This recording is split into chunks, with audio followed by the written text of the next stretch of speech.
Hi everyone, welcome. My name is Jenni Koski and I'm the project manager of WOMAD's project in Finland. And WOMAD's project is a large-scale project funded by the Creative Europe and some other great financiers such as Opetushallitus and also the Nordic Culture Point. But we are here to celebrate director Miia Tervo, and this will be her masterclass, and we're super excited to have her here. WOMADS itself is a project that celebrates women and brings forth their artistic excellence in the European cultural heritage. And we have had these masterclasses all over Europe, already quite a few of them. And Mia's masterclass is the first with a Finnish artist and director. So we are really excited to have her here today. And I wanted to mention a few important practical issues. So we have, for the first time, speech-to-text translation, which you can see here in the screen. So this will help people who might have hard of hearing. And I wanted to mention that during her masterclass, Miia will be showing some films. And these films, unfortunately, we are unable to show in the live stream. So there will be like a picture placement during the film screenings. And as a last note, I have a few extra movie tickets to the retrospective screening of Miia Tervo at 6 o'clock tonight. So if you want one, just grab me at the end of the masterclass and I will give you. I have only a few of them left, so be quick. But without further ado, I would like to introduce Nanna Frank Rasmussen, who is the chair of Danish Film Critics Association, and she will be moderating this masterclass. Thank you, Nanna.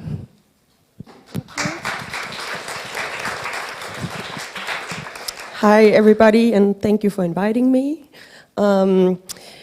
Yes, Miia has made this masterclass really, really easy for me because she will actually start by doing a talk. It will take about 30 minutes. And I'm sure all of you know who Miia Tervo is, but since we are also live streaming, I will just give a quick introduction to this amazing director.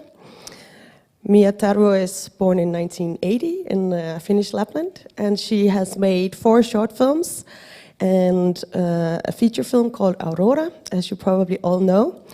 And it was really highly critically acclaimed, and she's been traveling both with her short films and her first feature film, the festival circuit, or the festival circus, as some of us like to call it.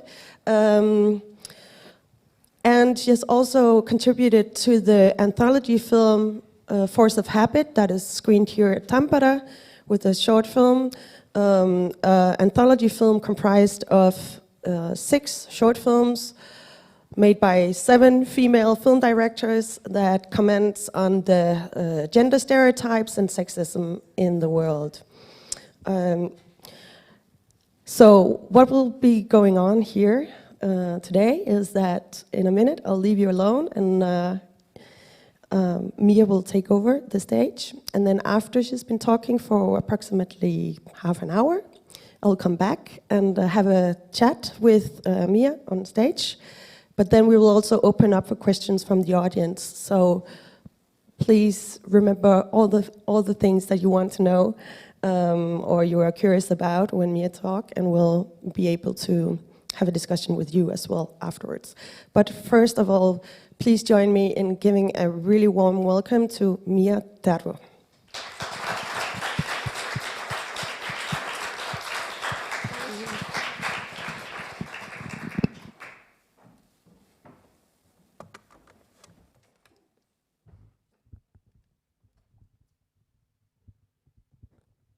So hi everyone, can you hear me? And this is, I feel like a Formula driver with this. So hold on to your seats. Well, yes, my name is Miia, and this is my first masterclass. So please bear with me. I thought I'm gonna talk about my 10 foundation pillars of my work as a director. And thank you for your warm welcomes, and thank you for inviting me. This is like so big honor that I almost thought that, or actually I thought that, how can you ask me, I'm nothing, and how can I don't know anything, and but that's so woman. So I try to be like more like, yeah, I just talk to you about my experience, what I have. We all can talk about the experience what we have. So I'm gonna talk my 10 foundation pillars today to you, and I'm so happy that you are so many of here, because I was thinking that it's gonna be like two, just those women. so happy to see you. And first, my pillar is to make films about things that are hard to talk about, because I feel that I need to address matters which are important, and many times those subjects and matters are like hard to talk about. And the very first film that I did was called The Seal, and it was about the thing that was really hard for me to talk about, and it was actually my first assignment in the film school. And they told me that it's all right, you can do whatever, and nobody will see it. I have studied around 2 weeks that time, and they were like, yeah, 14 people is gonna see it, so just let it out. And I was like, okay. And I started to go hitchhiking, and I thought I'm gonna do a film about my alcoholic father. And then actually it came up, the film was, in the end, it was about abortion, what I experienced when I was 15.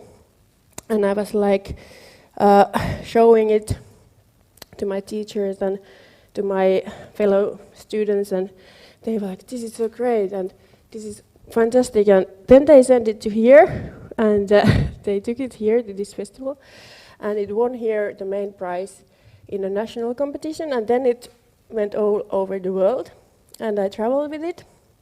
And it was not therapeutic experience, because it's not like, even though you can do films about hard things, it's not therapy. It's like you should go to therapy and then do the hard things separately. So, for example, I was in IDFA, which is the world's largest documentary film festival, with this film, and there was a problem in the projector that it was shown half. And it was like, it went totally fucked up. And then I was sitting there, and there was like 400 people, and I was like 25, and like, fucking, what is this, and I didn't know that you can go actually and say that, can you please stop this and make it round another round. I was just sitting there, and then when they asked me to come to Q&A afterwards, somebody asked that, oh, you're stylish, you are so expressionistic.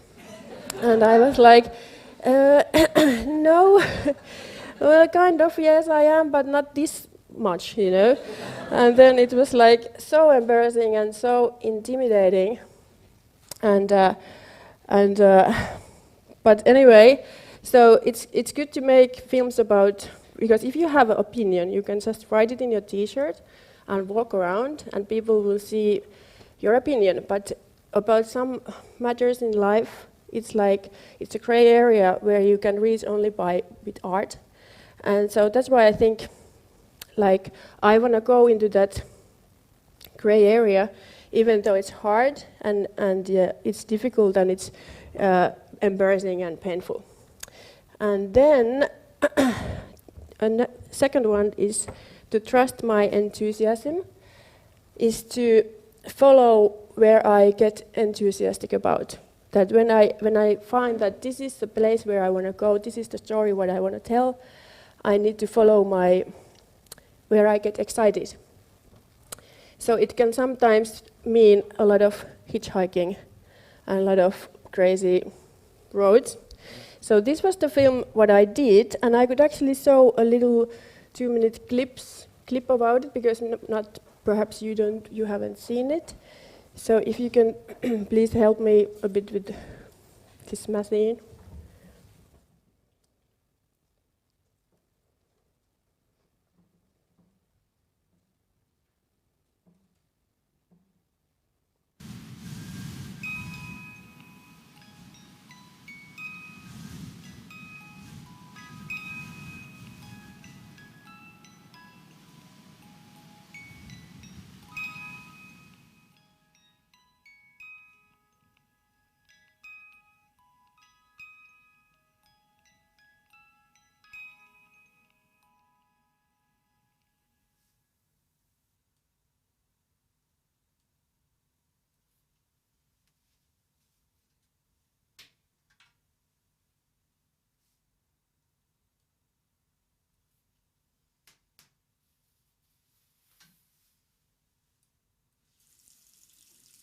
Niin, minä olin itsekin silloin vielä lapsi, vaikka mulla oli jo tissit.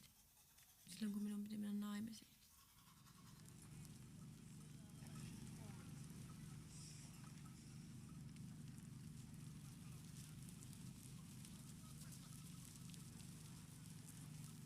Vauvakin kasvoi minun sisällä.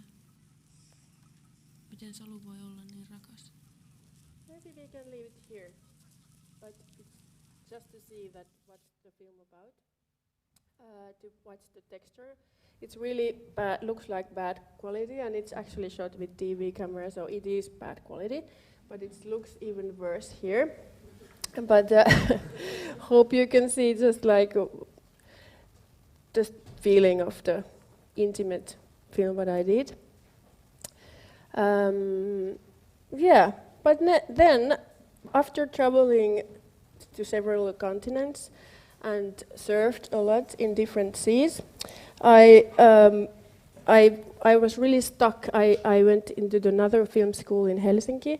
I wanted to do film because I fell in love with the texture of film, and that was the only school where I could really do film. So I went into this school, this fancy school in Helsinki, where kind of like 2 people get in a year, and then I get really stuck, like too much pressure, and it took me like 2 or 3 years to do my first assignment film in there, because I was thinking that I need to again win some prizes and do something good. I have to prove myself again. So I drank a lot of alcohol and tried to escape myself and not doing art. But then again, I had a really good editing teacher who said to me, now take the cork out of your ass and just let it out. And then I was like, okay, because I didn't have any other choice to continue in the school, because if I couldn't do anything, it's like bad. And then she gave me the permission to express freely. So this is actually for the last one. So this is to the school. So I started learning my convention, my craft, and practice and techniques. So I started studying film and studying it really passionately. So I looked up for every detail, and I was in the school for 9 to 11 all day. I was like a nerd. I never was so interested about school in normal school, but then in this film school it was really exciting. So I read a lot of notes, and I'm still doing a lot of notes, and I'm still studying a lot. And I'm really precise. This is an editing note of my last Aurora film. I just brought it here, that I still mark everything in frame or in seconds. So I'm really precise. I try to be really see every detail and plan every detail, and still leave some freedom to things happen. So I need to study all the time, and I feel like all my films are like memos. I write things down, and then somebody tells me now it's the time to edit, and then I edit my memos, and then that's the film. It's kind of always, I want to leave like a sketch mark that it's not ready, because when it's ready, it's too ready. It's not interesting anymore when it's too ready. Then I was thinking that I always want to do what a man would do and then do it better because my friends was like, because I have sometimes really bad self-esteem and I think that I can't do anything, so I feel like some young men maybe, I have many brothers, so I know, so they might think that they maybe have sometimes better self-esteem. I don't know, maybe this is sexist and you can shoot me afterwards, but this is one of my core that I get inspired by young men, and I think what they would do. And then the third one is to listen to my guts and my intuition. Okay. And I'm actually interviewed in the one book also about intuition, and I use that a lot in my work, and I try to do everything with intuition, to interview people to work with, to follow whatever. And always, if I don't listen to my gut or intuition, I get lost and I get screwed. And so that's really strong pillar of my work. So, and this is the next film what I did in my film school, which was when the cork came out of my ass. So this was the film what came out, and it really. I started working with intuition, like with associative thinking and editing and storytelling, and afterwards I have used it a lot, and I can show you some pictures. Maybe you have seen it, so I just show you a little clip about it. But here are some making of films of that film.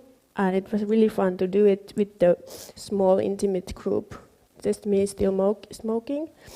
And that Päivi Kettunen, the cinematographer, in bed with actors. So I show you just like, or short, just to get the feeling of the texture. It's the bad quality, but it's 16 millimeters.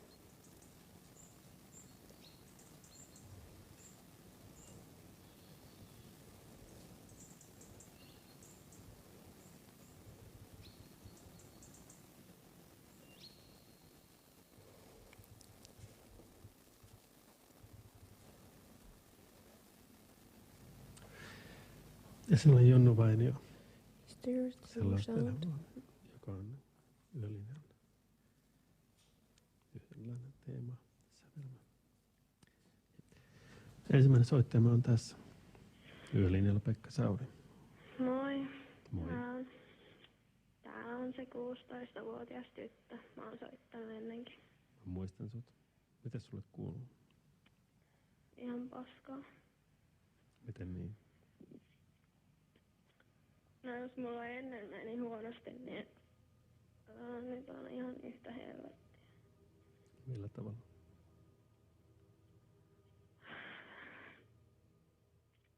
Siis jos mua ennen vihattiin, niin nyt mä oikein vainotaan. Se on ihan hirveetä.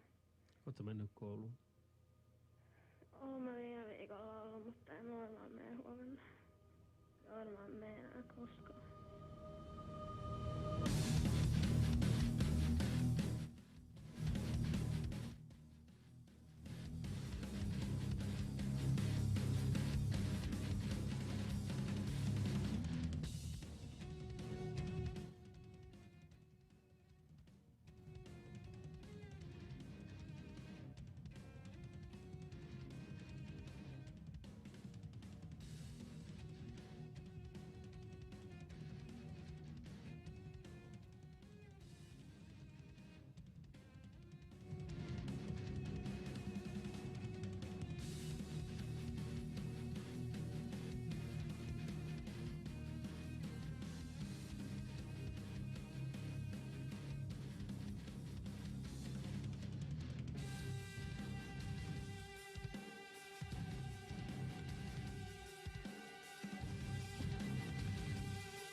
antaisin mitä tahansa, että mä voisin olla joku muu.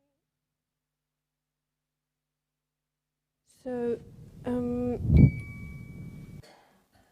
this was. I'm so sorry it's not that you can't see the wonderful quality of the 16mm film, which I really much love. But this idea came up to me because I saw some women in the internet showing. I was asking myself, why are these girls like showing themselves, taking pictures of themselves in the internet, and why they wanna treat themselves like this? So I started investigating that, and it ended up being a film about sexual harassment and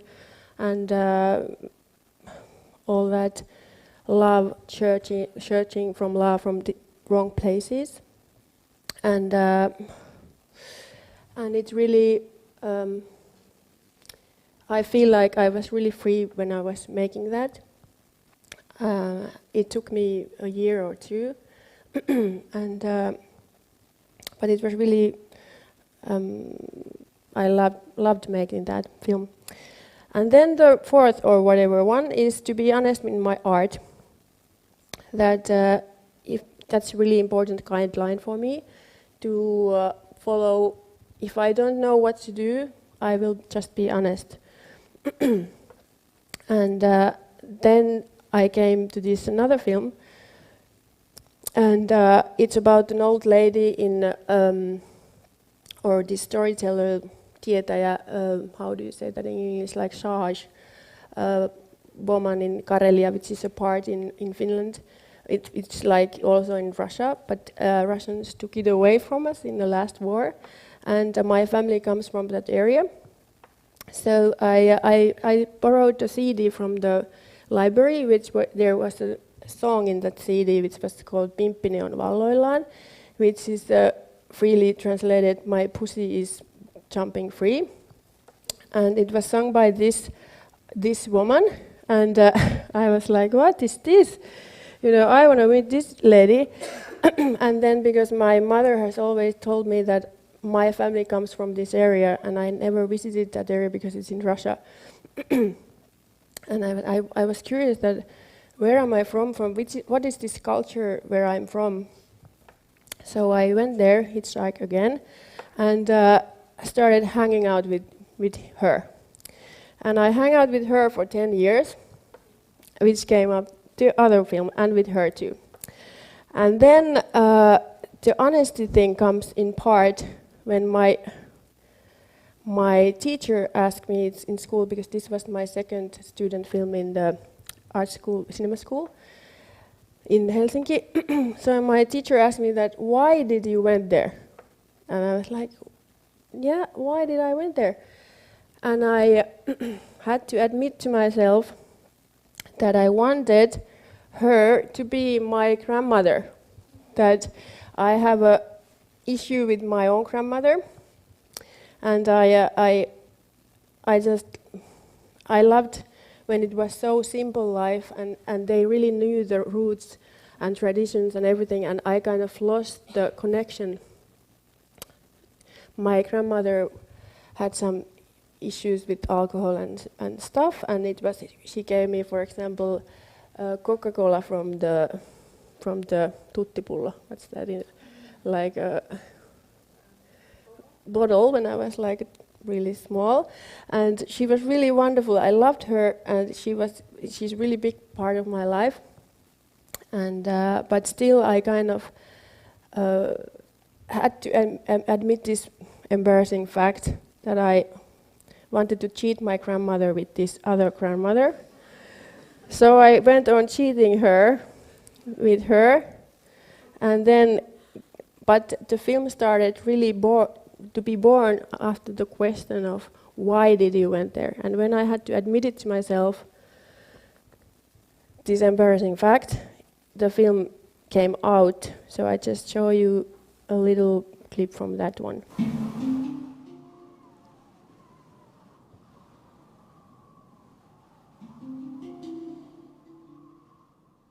Kai sitä voi paeta valitsemansa suuntaan kaikissa ulottuvuuksissa. Ilmansuunnissa, ajassa, eteen tai taakse, sivuille.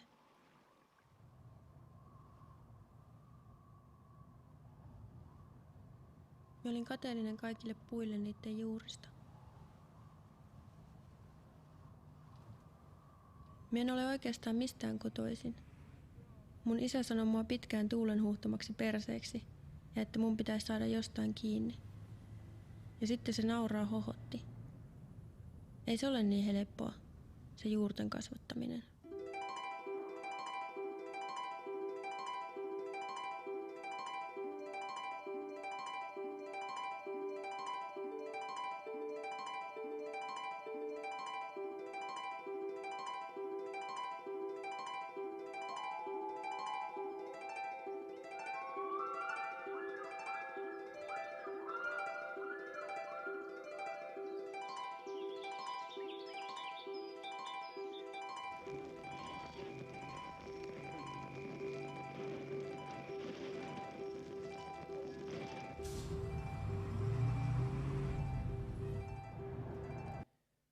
Yes, so that was the cheating of grandmother film.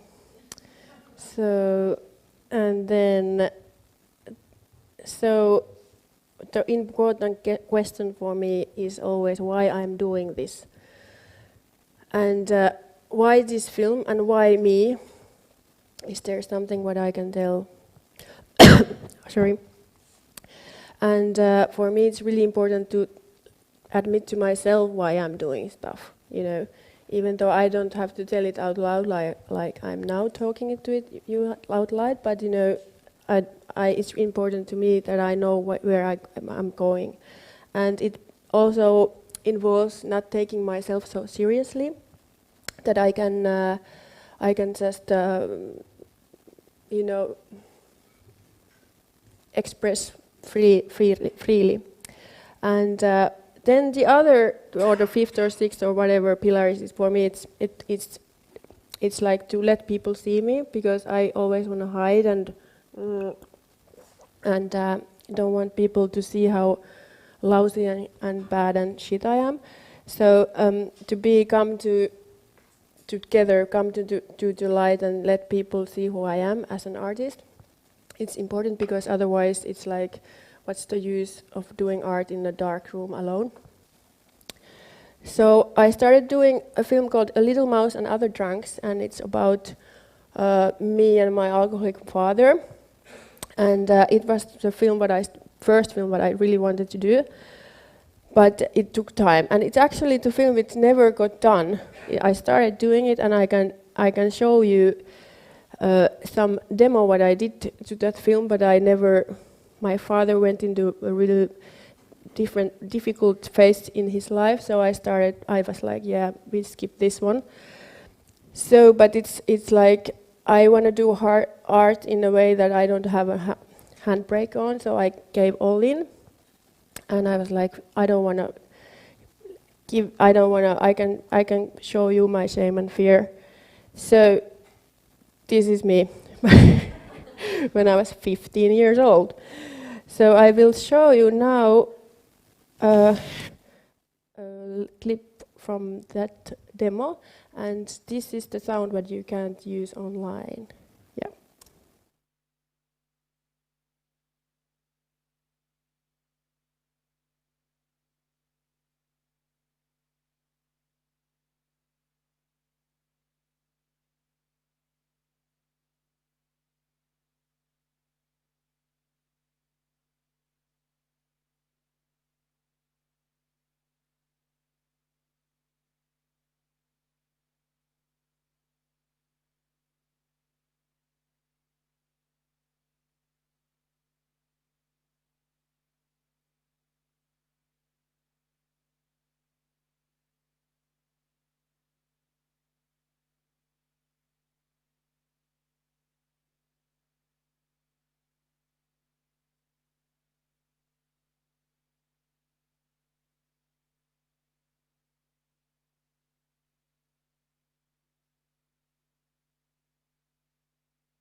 Oh, thank you. Thank you for your applause. It's embarrassing, this all, but you know, I have to embrace my embarrassment. That's the way to go. So maybe this film someday will get done, but then it was abandoned. And then came another pillar of my work, which is witnessing the world, that I have a right to witness the world, which is also part of my feminism, that I am a human being, so my look in the world is not the other look. My look is, I have a right to witness the world as I see it. So I started doing a film about legislation of rape in Finland, because I bumped into a lot of stories of my friends and everybody that it's really not it's not like we don't have human rights in Finland considering legislation of rape in Finland. So I started doing a film about that. And I don't have a demo of that, but it's still under construction, the film. But I did it for 3 years, and then I stopped because it was so hard. I got death threats, and so it was hard to work with people who are criminals and violent. So it needs a lot of protection and support, and it was really. It was also hard to finance, which is crazy. So I had to let that film go too. But it's still, maybe someday it will come. And I actually did a little short fiction about the material that I had from that film, which is now in here, the Ei mitään hätää, Don't Worry. It's a court case of one rape, it's like I gathered a lot of information of different cases and co-wrote it with Jenni Toivoniemi. It's part of this Yksittäistapaus and Force of Habit, a long feature film. And then, because all these documentaries were so hard to finance and was so hard to do, I started doing comedies, like a fiction comedies. Because I was like. And maybe, I don't know, I just wanted to do something different. And so I did a little short film. And also because I tried to fund straight away a long feature film. And they said me that go home and do a short one. They said I don't have enough to show, that I need to do fiction. So I was like, okay, I'm going home and doing this. So I went home and I did this. And this is actually, there is a one shot in 35 film, with one shot which is shot with 35 film. Other one is digital, because I wanted to show it with 35 all of it, but we couldn't afford it. But I wanted to have the feeling and the texture of the film, so I hide it there. So I will show you the beginning of the film, and I ask you then which shot is it, if you would see the difference, because I try to make it in a way that you couldn't see it. Just for myself, that I would think of it as a film, because I think for me it's very different to think with film than with digital, because you need to really be economic. So let's see a little clip from this.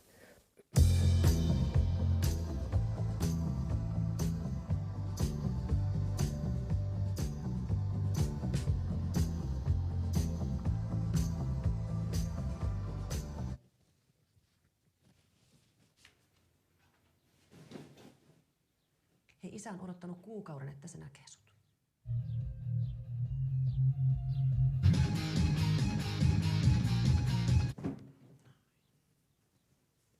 Viekö se taas sut sinne? Joka kerta. Tossa.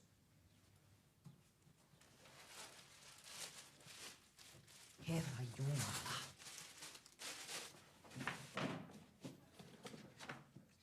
Noin. Moi moi.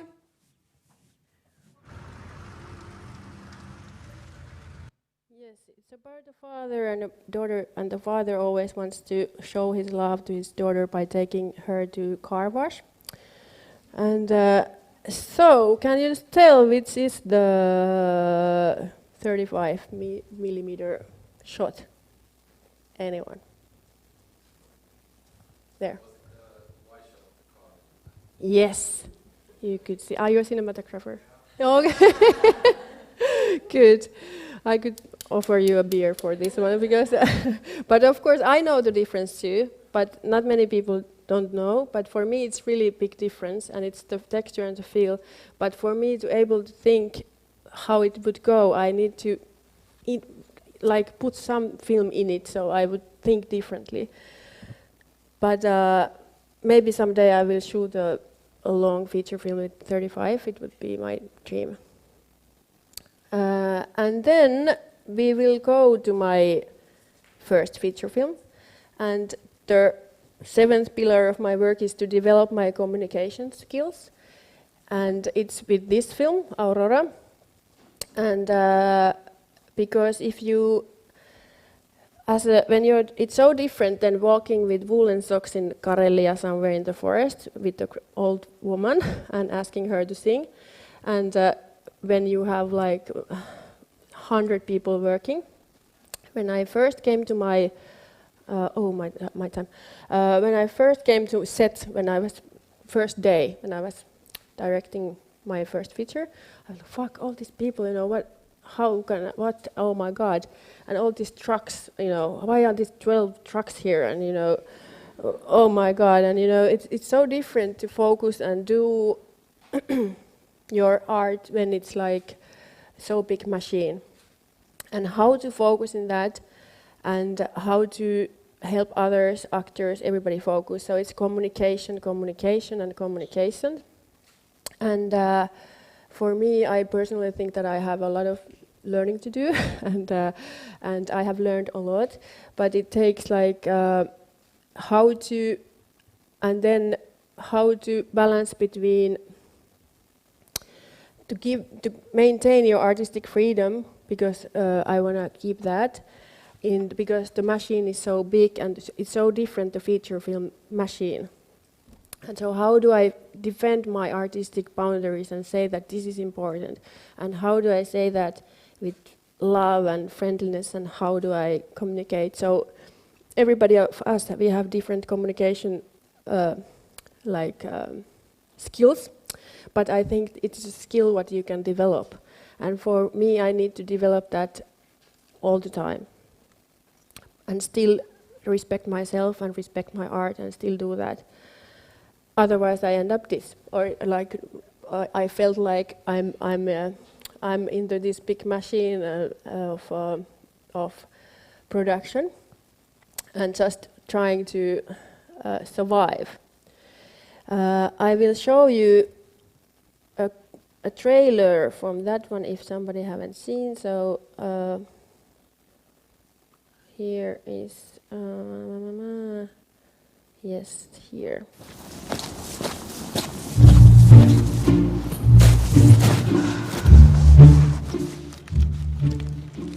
Minkälainen tilanne sinulla, Aurora, nyt sitten on elämässä? Mulla on vähän sellainen monenlainen tilanne. If I would die, my daughter gets automatically asylum. Don't think about that. Maybe you can find a wife here. Mitä? Jos vaikka niinku oikeasti rakastuu. 3,000, that's all I have. And you find me someone to get married to. You're fucking crazy, all of you. Bolan! On ballerina. Onko me sinusta niinkö hurrikaani tai joku kaoottinen ilmiö? Se oot enemmänkin niinkö kiskoilla kulkeva liekiheiti. Mä et sä vaan momentumissa edes.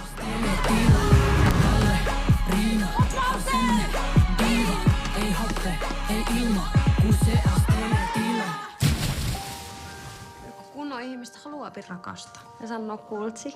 Yö.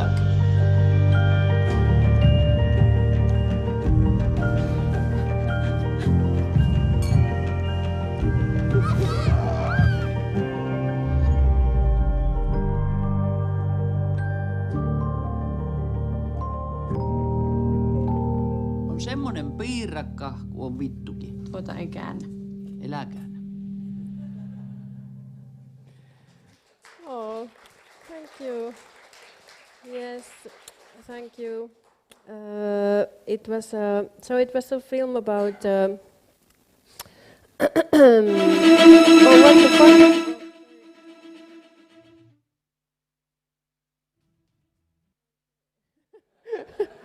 Oh, I'm so sorry. Oh, yes. Oh, yes, where is my slides? Here. So, I wanted to address the matter of women alcoholics and love. So I decided to do a romantic comedy of that and of other stuff. And it ended up this. And I'm really happy that it was a romantic comedy. I hated the genre. I don't hate, but I secretly love romantic comedies. They are like, they are really what I, in the dark, lonely moments I watch among Eddie Murphy's films. So I wanted to combine like Eddie Murphy and Tarkovsky together and to make something like enjoyable, but still like something which is important to me. And yeah, I need to get going. So yes, so this is me communicating, and this and this really far, shouting something. But you know, it's like you need hands, and you need sometimes to stand on your head. But it's really strong for me to remind myself of kind of explaining, and love and respect, and you know how to. But it's really hard sometimes to just when it's so busy. When you are doing films, it's like you have maybe 10 minutes time to do a scene, and in that time you need to really fast communicate. So how to communicate really fast and direct the film in here, and then communicate here to the whole crew, and you know. But it's like I believe it's a skill that I as a director need to always learn more. And then all like listening and talking the basic stuff. And I had a really good experience with that, with this film, Tottumiskysymys with the Force of Habit, which was the directed co-direction of 7 female artists. And altogether we made 13 films, which were kind of Me Too subject films. And it was really good to learn how to communicate. For example, I gave, for this feature film, I gave all my material of the film that I shot to somebody else to edit. I wasn't the director there sitting in the edit, and it's really hard when it's like giving your diary to somebody that, you know, read this and edit the bad part and give me the good part. So it's like, but it was really good. And Kirsikka Saari and Elli Toivoniemi were really good. They explained it really good, and I could learn so much from them. The other women, the other directors who are, you know, when you communicate, you learn to communicate. So I could show you the trailer of that one. It is here. Let's see if the text. I'm so sorry if there wasn't a text. Pitkästä aikaa. Itsikö tässä oikein tiedä näinä päivinä, että uskaltaako enää halatakaan? Eiks näistä häirintäjutuista nyt ole jauhettu ihan tarpeeksi? Ei se nyt kuitenkaan niin tavallista oo. Hey, what the hell? Don't fucking touch me! Toi äijä kourasi mun perseestä. Mitä? Oikeesti? Ootte ihan kunnolla kiinni. Nuorena oli kyllä hirveästi näitä niinku huuteluita. Kivat sukkikset sulla. Pukee sua, kun on nätit sääret. Ja sitten oli näitä, jotka lähti seurailemaan kadulla. Mut niinku nykyään tietty harvemmin. No niin. Se oli semmoista silloin. Sulla oli joku keissi, Kari sanoi. Tässähän näitä olisi. Minkäs haluat? Onko se työpaikan jatkot? Pomo, huumaus, alaikäinen, Kotkan meripäivät. Onkohan se raiskaus vähän liikaa siinä? Vieköhän se ehkä vähän tehoi siitä mun lopun taposta? Ei se Jari koskaan ole mua kohtaan ollut mitenkään epäasiallinen. Et sä voi kertoa tommosia asioita ja heittää niitä ilmaan. Miksi sä oot tommonen hiekkapillu? Varmaan suakin hävettää miesten puolesta. Kaikkien maailman miesten puolesta. Tällaisena iltana pitää ruveta kaivamaan tällaisia negatiivisia asioita. Ja nyt minua tullaan syyttämään tämmöiseen sallimisesta. Ei Pepena Mitäs me läpi sitä? Mitäs mennä sinne ottaa sitä munista kiinni ja katsoa mitä se reagoi?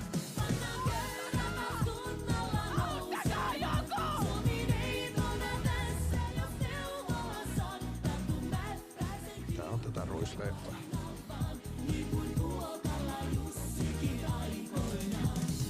Ajattelin, jos sä alkaisit täällä aukomaan juhlailtana juttuja, niin kyllä saatais olla monttu auki. Täällähän itkee kohta kaikkia. Voi Herran Jumala, voi Herran Jumala. Siinä on juhlatsit. Siinä on juhlatsit. Yes, if you haven't seen that one, strongly recommend that. So it's like, it's really.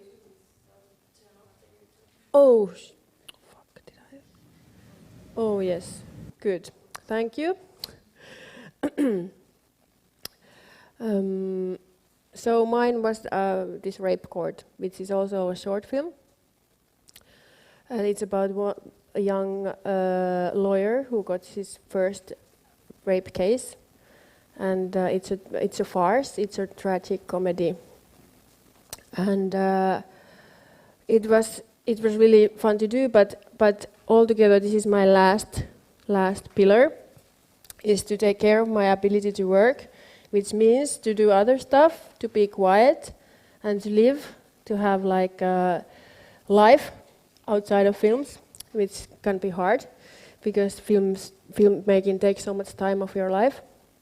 But for me, it's really important to have a life. And now I'm actually, this moment I'm 4 months pregnant, so I will have another life soon, hopefully in autumn. So I will have, and I also already have like a son who is 9, and I have a family, and I have friends, and I have separate life, and I have a garden, and I pick berries, and I like yoga. So it's like so for me it's to do my work is to do something else too. So these are shortly all the 10, and I'm just thinking that what are yours 10 commandments, our foundation pillars in your work? So for me it was really good to think what are the foundations, where I want to base my work, which are the important things to me in my work. I overed my time so much, but I end up here. So thank you. Thanks.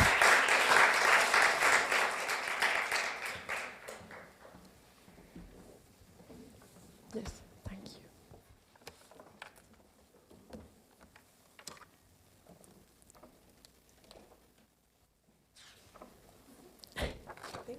Thank you. I think it works, yeah. It feels like we're back to school and we're giving a lecture. Yes. But let's have a conversation, and as I said, in a short while you'll be able to also ask questions for Miia, but I'll have the privilege to start.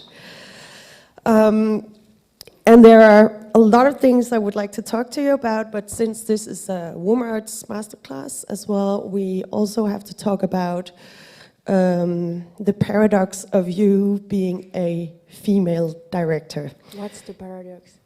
Sorry? What's the paradox? Oh, but we talked about earlier that, no, let me start by saying that when I wrote you before coming here, I asked you about your feminism, and I really like your answer. You said shortly, I try just to be free and express myself.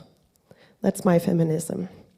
And in your talk, you also talked about the other very shortly, being put in a box where you were the female director and not a director. And inviting you here on stage is kind of pointing out that you are a female director, but you just want to be a director. So what do you feel about being invited here as a female director? Well, it's an honor, of course, but I don't think about my sex so often. I'm not like waking up in the morning like, oh, I'm waking up as a woman. Oh, I have boobs and I have this. And of course, gender is not only the genitals and boobs and stuff, but you know, I'm not living my life through my gender, or I am not directing films with my gender. It's like, so it's good. We still need to talk about this because I actually found out from this WOMART that still 84% of European funding of films goes to men. So it's 84%, so it leaves 16% to us women. So it's not much. So that's why we still need these programs and we need to talk about this. And then 1 of 5 films in Europe is still directed by a woman. So we are not, it's not natural balance.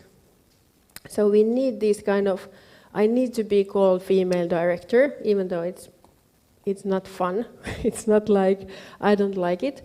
I really dislike it. But then again, it's like, I think we need to do that until it's natural for that I am called, or my colleagues are called, just a director, or a president, or a doctor, or prime minister, or, you know, yeah.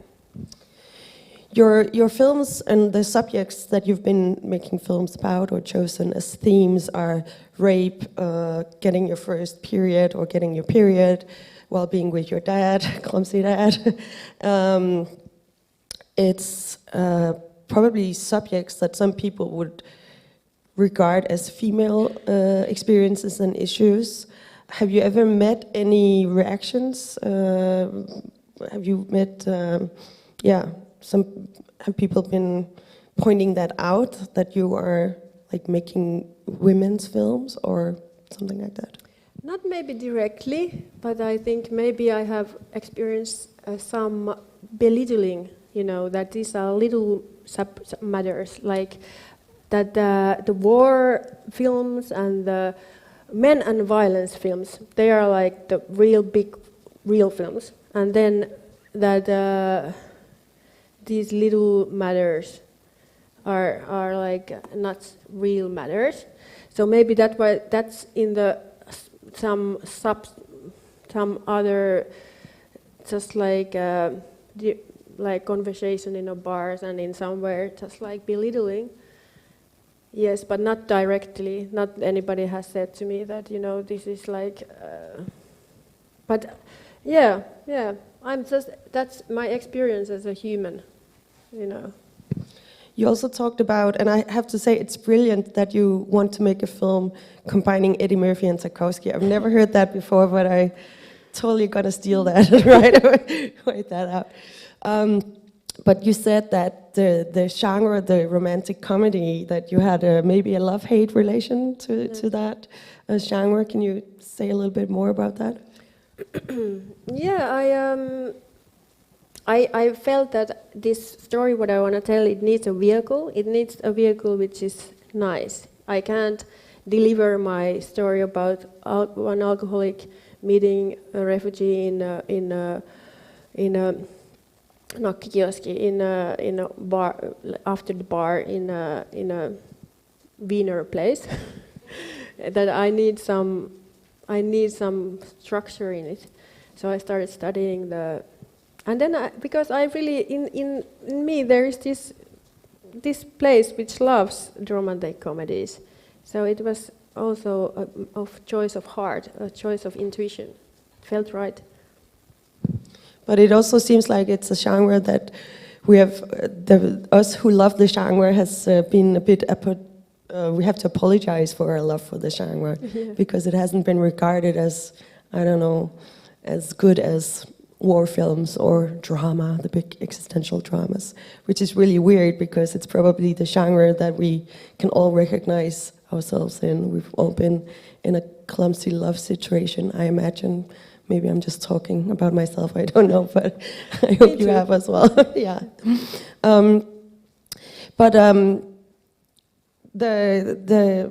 You talked also about the power of art, and I'm interested in, you use yourself and your own background, your own experiences when you make films.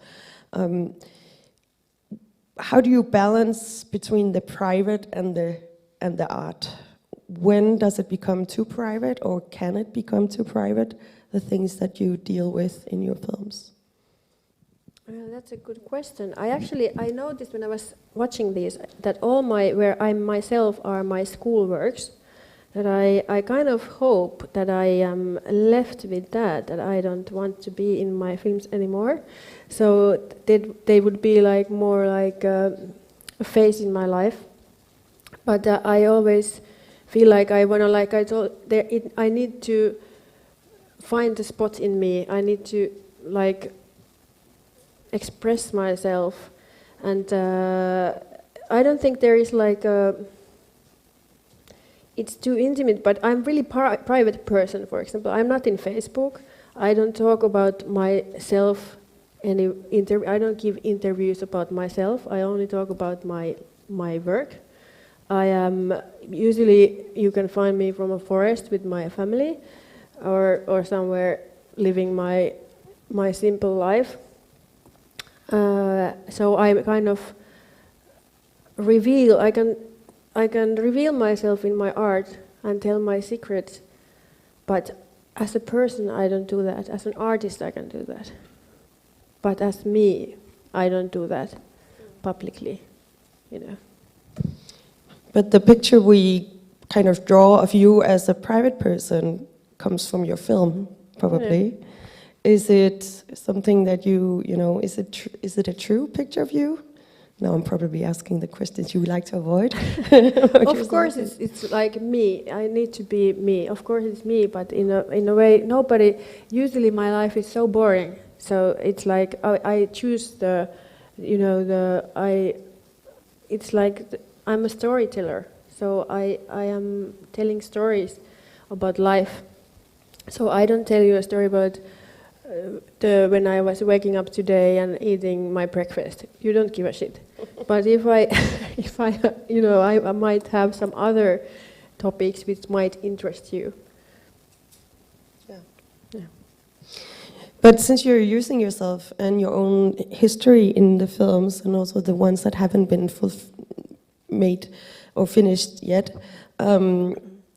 I'm interested in whether it's really true when you say that art is not therapy, or is it, if it has some kind of therapeutic? No, it doesn't have. It makes things worse, I feel like. It's like always, like when you're standing up, for example now, when I'm watching here, I'm talking to you, it's not fun, it's not therapeutic. It's like, of course this is fun to talk to you, but it's not fun to see myself as 25 talking about my abortion. I'm like, oh my God, what the fuck? You know, it's like, it's not like, of course it might be therapeutic to just to repeat it, and until you're like, oh, I don't want to suffer anymore. But you know, I don't think it's, I believe that it's still art. It's so separate. It's so separate. Mm. It's like, it's so separate for me still. Even though I give myself in it, but it's still separate from me. So kind of like my pain is also separate. It's also, it doesn't, because if I would share you with my pain, you would leave everybody.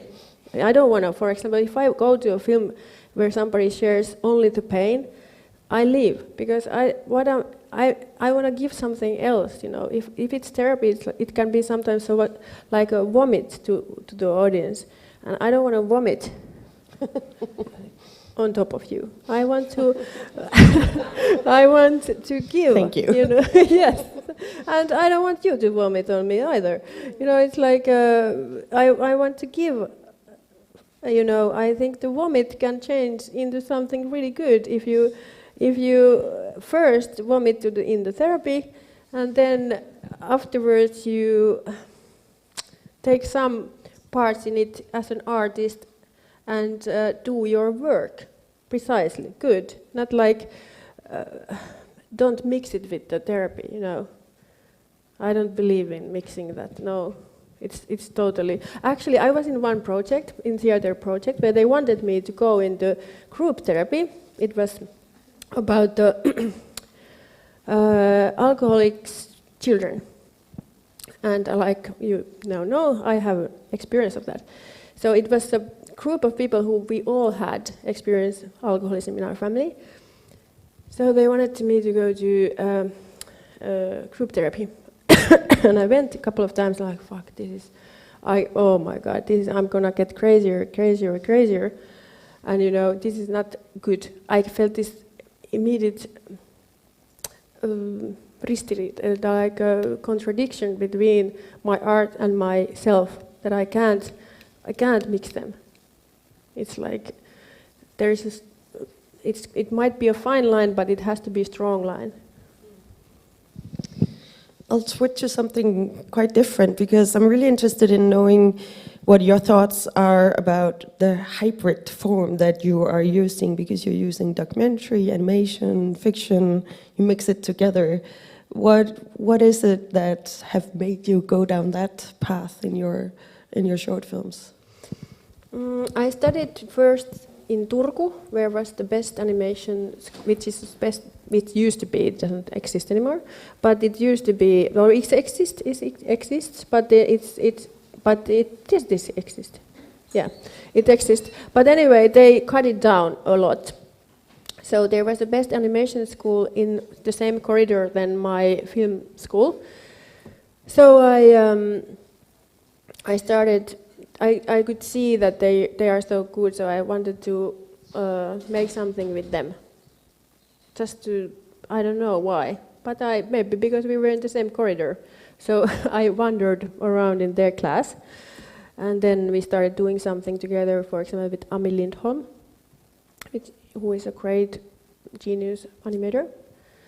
And then with archives, I wandered around in my school to archives course, and I found that it's amazing what you can do with archives and the associative flow where you can get into that with the time if you use archives. So I wandered to that technique. What is it that it brings to a film that you mix between different genres and uses different tools? I think it brings freedom in a way, and it brings layers. It brings deeper layers where you can get in your mind and subconscious. I would love to experience more and experiment more with this. What the layers where you can go with the different, because you are working with images and the feelings what comes from the different textures and different materials. And it's something you could imagine doing as a feature film as well, or doing in a feature film? Yeah, I could, but I haven't had the time yet, or the money. Crucial two things for filmmaking. Yeah. I'd like to ask the audience, if you have any questions, please don't be shy. Yeah, great, thanks. 1 second, you'll get the mic. We need the mic for the stream. I think I would have like thousands of questions, but let's have a one.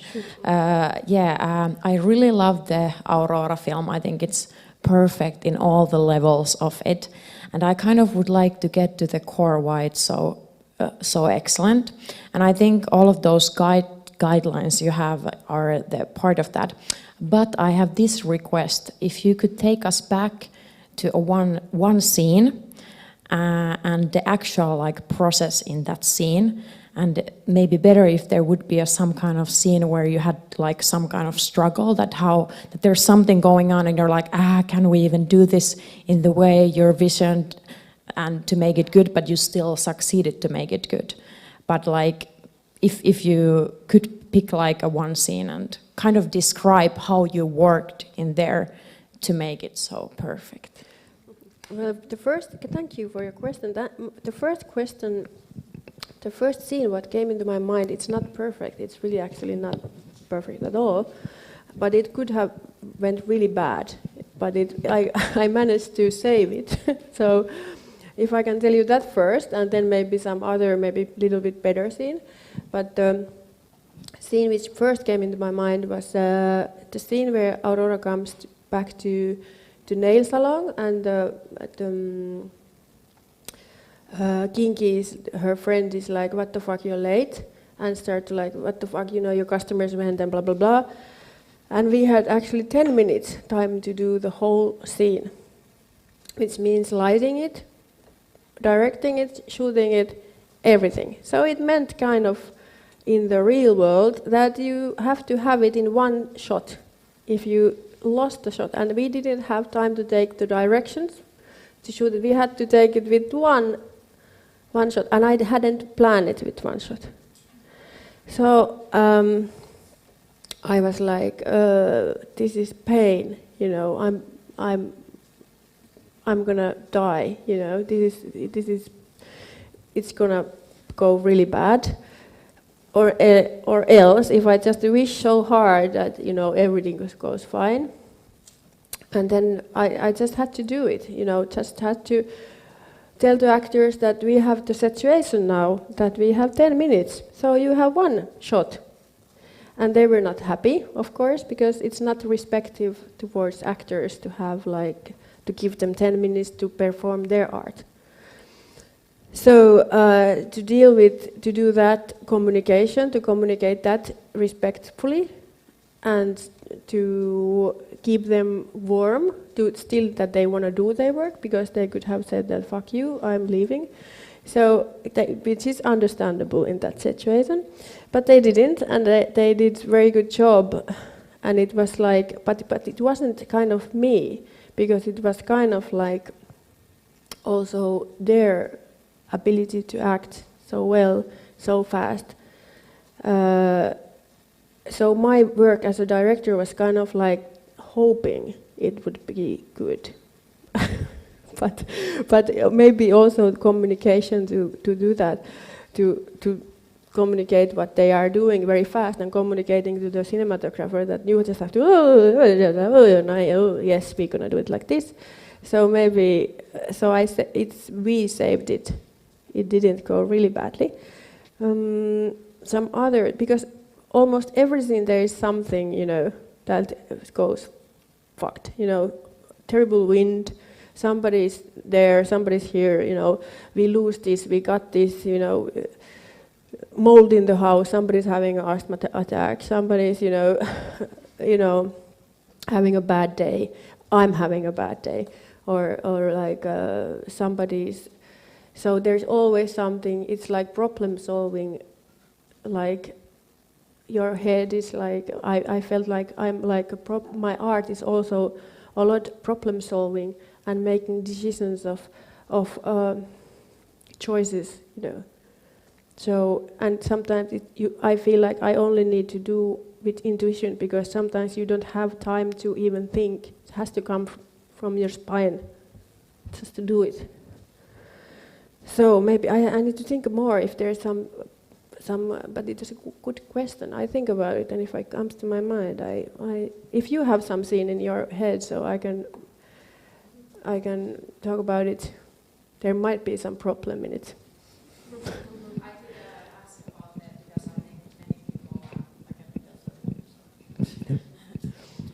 Yeah, maybe the one scene which I think many people laugh because it's so funny is the piirakka scene where she's talking about the Karelian pies, and then because that scene it's not only like well written, it has a good rhythm in it. It's like cut well, act well, and definitely directed well. But for example, yeah, how did you work on that one? It was actually done in that scene. We took a lot of time because I knew it's a hard scene. It's like one of the hardest scenes.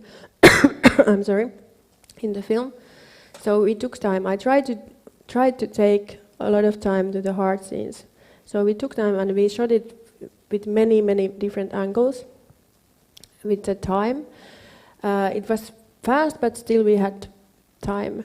So when we were doing this, I was thinking that how can I get this rhythm in it? Because in my head it was like faster, but when we were doing it from another direction and from another direction and from another direction, because it was also partly improvised. So it was also it was a lot of it was done in editing. That the rhythm is done in editing. But still, of course, the rhythm of the actors is their art, is their effort. But editing, I have a really good editor, Antti Reikko, who is really good.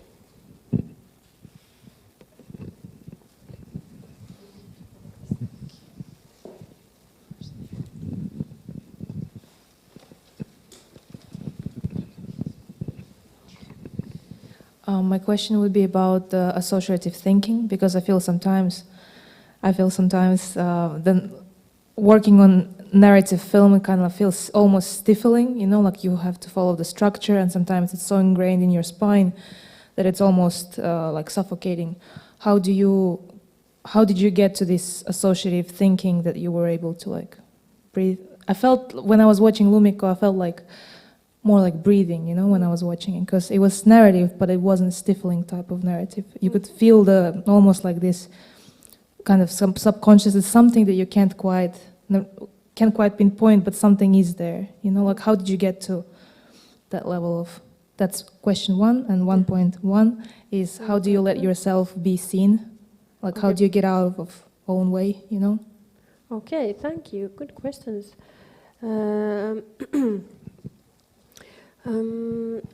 I have in Finnish, it's a very good word called perstuntuma.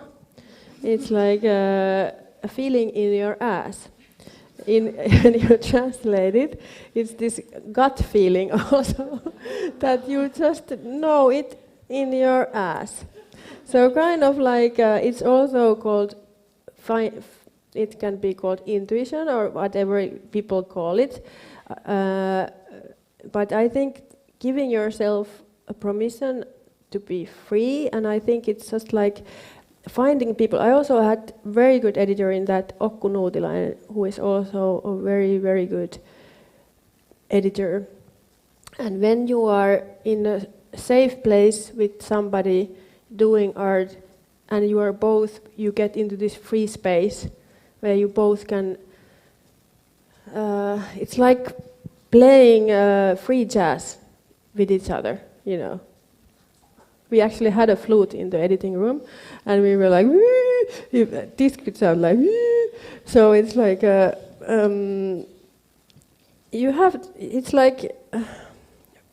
it's like free your mind and your ass will follow. So it's like, then you just, so you can just free your mind and then you just do it. So I don't know how there might not, I can't say it anything more better. And also I think in that point I was in therapy. So I could leave my stuff in there and just do my life, do my work and my life and stuff. And like I said, not mixing them, not going into editing room, oh my feelings. Fuck your feelings. It's like, it's your work.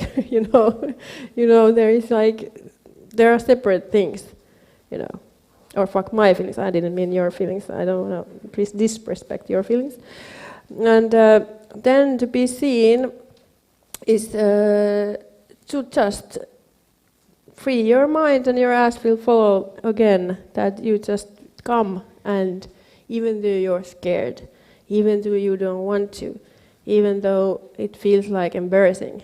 So sometimes, for example, I was going to the premiere of Lumikko, and I bumped into my friend in the tram. And I was like, fuck, I don't want to go there, you know. Oh my God, people are going to see again how embarrassing I am, and, you know, oh my God, you know, I'm not going. And then he said to me in a tram that it's a good sign. If you're embarrassed, it's a good sign that, you know, there must be something important if it's hard for you. So just go there. So it was really good. I just went there. So I think it's just like winning yourself, like for me, that I need to go against my negative feelings, against my fear and my shame and because they are not real in a way. You know, it's just fantasy in my head, which is like, oh my God. And anyway, why if people would think that I'm stupid or shit or whatever, and they will see, because I am sometimes. So, and we all are. So what does it matter? You know, life is so short. So, and then if you would get hit by a tram in the next minute, and then you would be, oh my God, I didn't go into my premiere because I was so embarrassed, and she didn't come. She was hit by a tram. So it was like, it was like, it wasn't. I would like to live my life that not from fear, you know, that I wouldn't left things undone because I am afraid, or not because. And as an artist, I think it's really important to be seen, because it doesn't mean that you have to reveal yourself and be in the Instagram and Facebook all the time and showing yourself off.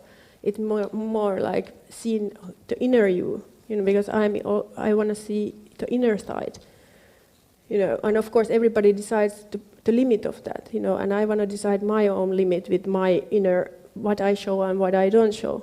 Even though I can be open in here and talk about my work, I don't want to talk about my relationship here now with you, with my husband.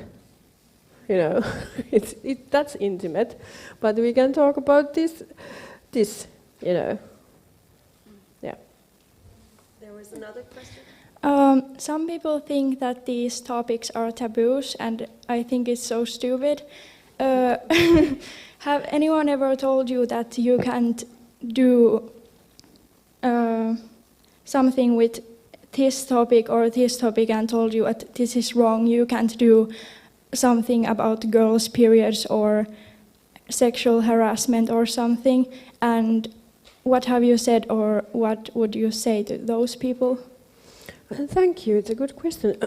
Nobody ever has maybe said to me directly that don't do this topic, but I've heard from the financiers once that some financiers said to me sometimes that, do you always have to like go so deep? And I was like, yep. That's like, yep. And I want to go deeper. And then, you know, she didn't give me money. But, you know, she didn't want to handle life and stuff so deep. But I just need to do that. And so not directly, nobody has ever said that. I don't think, no. But indirectly, maybe that people don't want to be intimidated. They don't want to talk about these things, and still they are here, you know. And still they are here. And if we do, and you know, we need to address them. We need to do something about them, and we need to purify. You know, I feel like what you can do with art, you can purify. For example, I got tens and maybe 100 letters from the abortion film from women that thank you for talking my heart, giving my pain visions, you know, and thank you. So it was like, that's my biggest salary, you know, if somebody can say that, you know, thank you. And after the rape trial, I have heard now so many women have contacted me and the production company and said that, you know, I have experienced this and thank you. Last time was yesterday when I came from the screening, a woman said to me that, thank you, I experienced this. And, you know, so more I can hear nowadays. And still, I could before too. I could hear that people say thank you for coming, giving space to this matter, which is good. Oh, thank you. And maybe they talk behind my back. Then like, oh my God, and then maybe but they're not to me. Yeah. We have time for one more question, I think. We have time.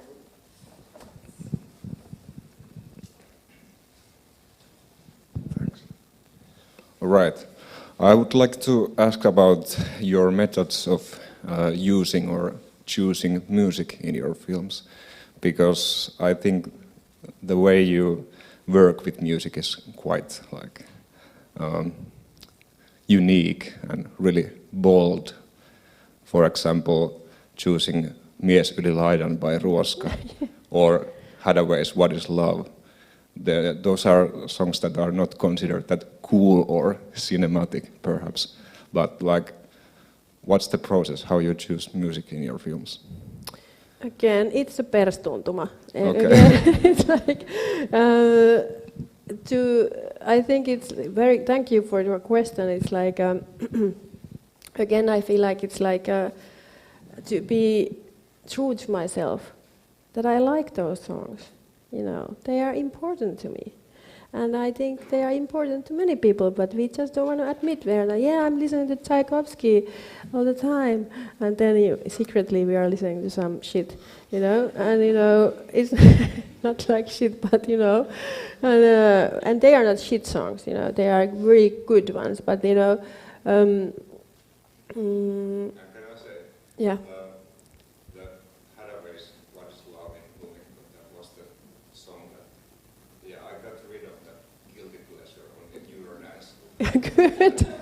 Good. Oh, thank you. Yes, for me, that's the theme song, because the whole film is about love, about what a girl trying to find love and gets abused. So it's like, what is love? It's like, even though somebody said it's Eurotrash or something, but it's a deep song, and it touches me. And the lyrics, they touch me deep, even though it's like, it can be not so considered to be so cool. And for me, it's not, I don't give a shit to be cool, because it's like, coolness is not, with art and coolness, they don't, sometimes they might go together, but I feel like, in my art, it's like, if I don't want I can choose either. Not cool and art, I just can't have them both at the same time. But it's like for me, but there are some cool artists too, but not in this masterclass. But I'm sorry, we have to stop because the time has run out. I'm quite sure Miia will be around for a little while to ask more questions. Maybe we, yeah. One little thing, thank you, Miia. Oh, thank you. We're going to actually continue the discussion at the Q&A after Miia's retrospective. Oh, great. It starts at 6 o'clock at 11:04, so be there by 7:20, 7:25 if you don't want to watch the film, but we're going to discuss with Miia another half an hour. Okay, great. Thank you for that information. I have one last question, and we can hear from the audience that you're dealing with subjects that are maybe considered taboo and doing things that not many others are doing. Are you a courageous director? Do you consider yourself as a courageous No, person? I'm so full of fear, but that's the point. I need to go against my fear. I don't. No. I consider myself like a mouse, like a scary little mouse. That's I don't like. Yeah, that's why I put this master jacket today. That I would be like a braver that I am. But no, I am mainly thinking that I am afraid and scared. So I wish I could go there, that I would be like, yeah, I'm so courageous. So, no. Humble or honest, cool or not cool, a great artist for sure, please join me in a big applause for Miia. Thank you so much for being here today. Thank you. Thank you.